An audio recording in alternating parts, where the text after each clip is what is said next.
Olá, estamos chegando a mais um Shemini Atzeret, a oitava grande assembleia, como também é chamada, e alguns ainda em Israel chamam ela de festa do Simchat Torah.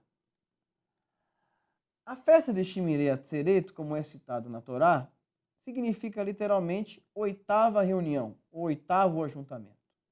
E há duas formas de interpretar essa palavra. Número 1, interpretando-se como o oitavo dia da festa de Sukkot, no qual nos reunimos. Mas também poderemos considerá-la como o oitavo dia de ajuntamento solene no calendário judaico. Nós temos o Shabat, nós temos o primeiro e o segundo dia, o primeiro e o último dia de Pesach, nós temos Shavuot, nós temos Rosh Hashanah, nós temos Yom Kippur, nós temos o primeiro dia de Sukkot e temos o último dia de Sukkot, que é a oitava assembleia. Então pode-se interpretar a oitava assembleia como a oitava reunião onde existe o mandamento de ajuntamento solene, não é? Como um rito onde era obrigatório, um santo ajuntamento, onde era obrigatório celebrar-se em comunidade, celebrar-se junto. A paraxá referente à festa de hoje corresponde ao capítulo 33 de Êxodo, verso 12, até o capítulo 34, verso 26, e relata principalmente sobre os dízimos, os maserim, como nós chamamos, né? Os outros ritos que envolviam a ação social, né, e a filantropia, como a ajuda aos pobres, o mantenimento dos órfãos, da viúva e do necessitado. Também vai falar da Shemitah, que é como nós chamamos o sétimo ano da remissão, e vai terminar falando sobre as festas da peregrinação. Tá? Então esse é o resumo da paraxá de hoje. Falando sobre os dízimos, lembrando que para o povo judeu existem pelo menos 3 dízimos. Tá? O primeiro dízimo, referente ao dízimo sacerdotal, aquele dízimo que era dado ao sacerdote. Ele era tirado do cereal, né, que eram colhidos, e além disso, os sacerdotes também recebiam algo que chamamos de primícias. Não há medida para a primícia. A primícia é a primeira parte. A primeira parte dos grãos, dos cereais, era, na verdade, os 50 omerim, né, que eram levados, as 50 medidas de capacidade, que era levada uma por dia ao templo e era doada ao templo. A dos frutos eram os 3 primeiros anos, que era deixado para o pobre, para a viúva, para os pássaros, e que também eram oferecidos no santuário. E o dízimo, ou a primícia do gado, era sempre aquele gado que abria a madre, ou seja, o primeiro bezerro de uma vaca, o primeiro cabrito de uma cabra, e o primeiro cordeirinho de uma ovelha, e assim por diante.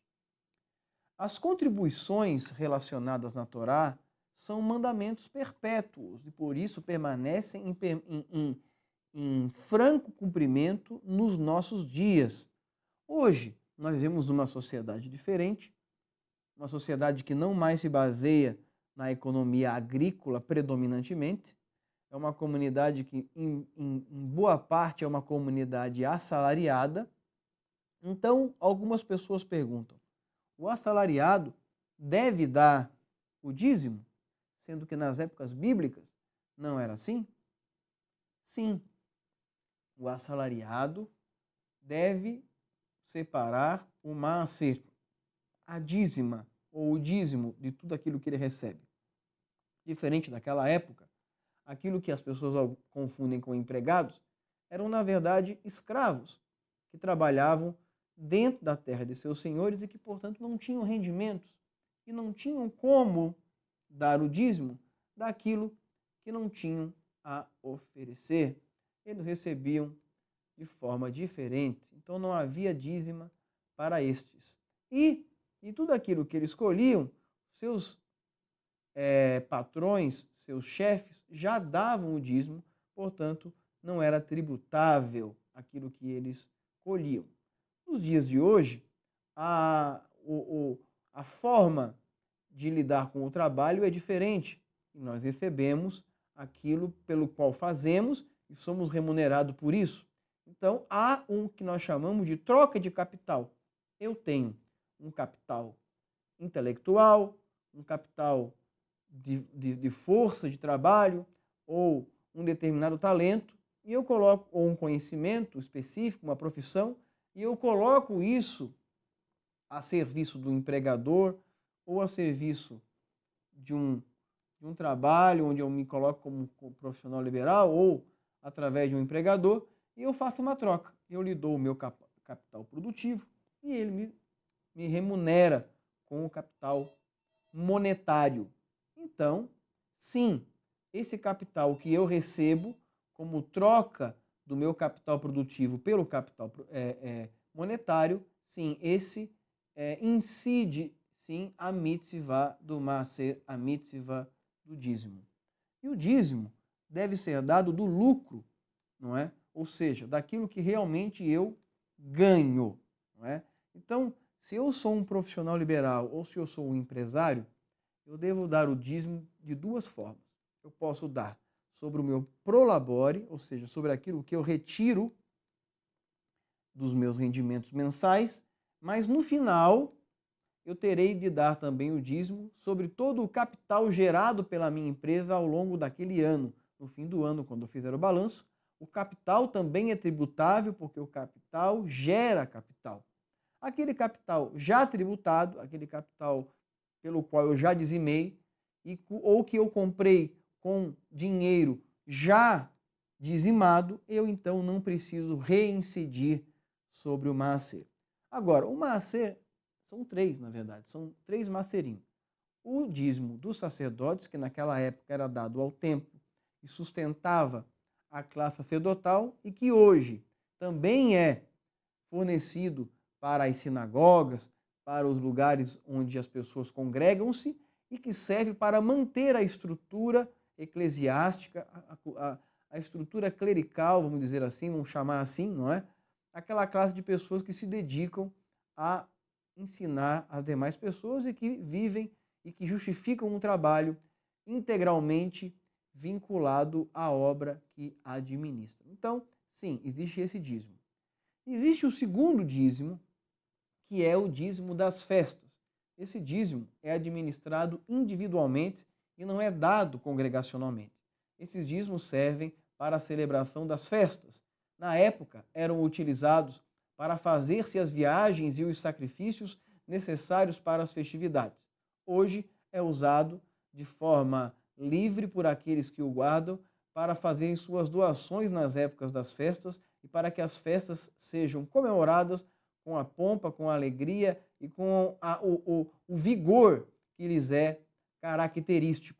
Então, esse é o segundo dízimo. E o dízimo do pobre, que nós chamamos de terceiro dízimo, ele era dado a cada 3 anos e era destinado ao pobre.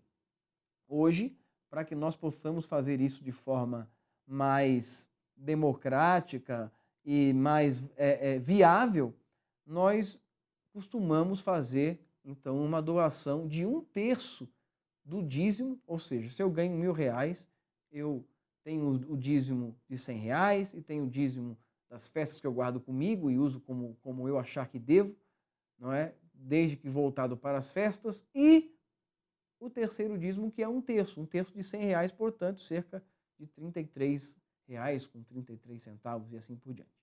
Esses dízimos, portanto, formam uma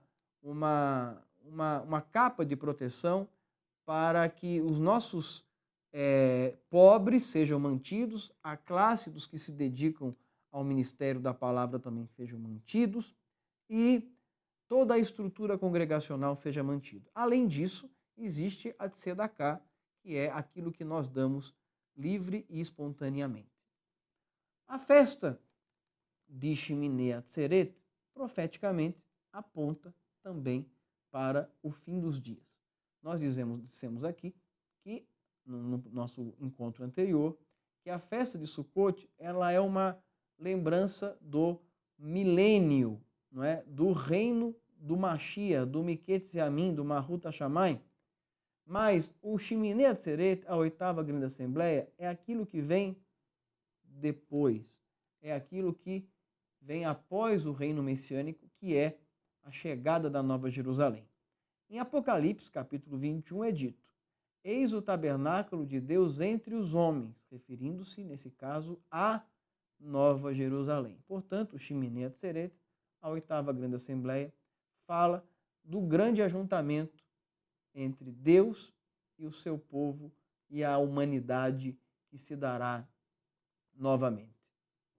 A Haftarah, referente a essa festividade, se encontra no primeiro livro dos Reis, Melachim Aleph, capítulo 8, verso 54, até o capítulo 8, verso 66.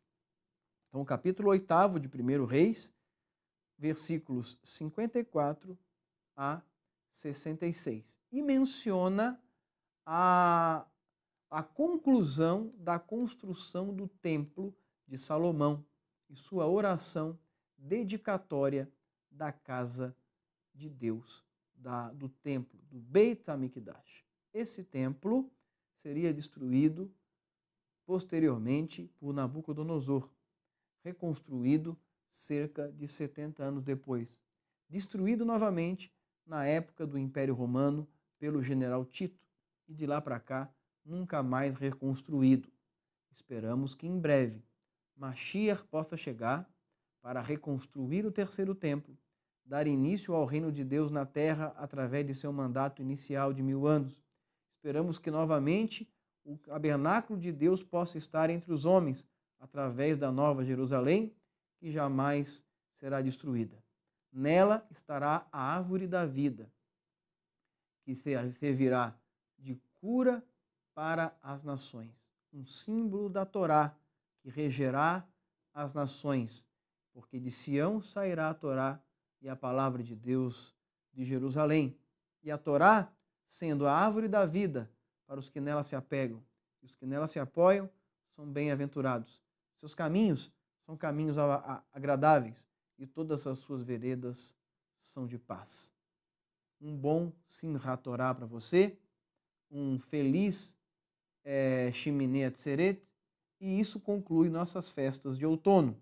Nos encontramos aqui no nosso próximo Shabat com a meditação da Parashá de Bereshit. Continue conosco, espero que você tenha gostado do vídeo. Não esqueça de comentar, compartilhar e divulgá-lo. Shalom!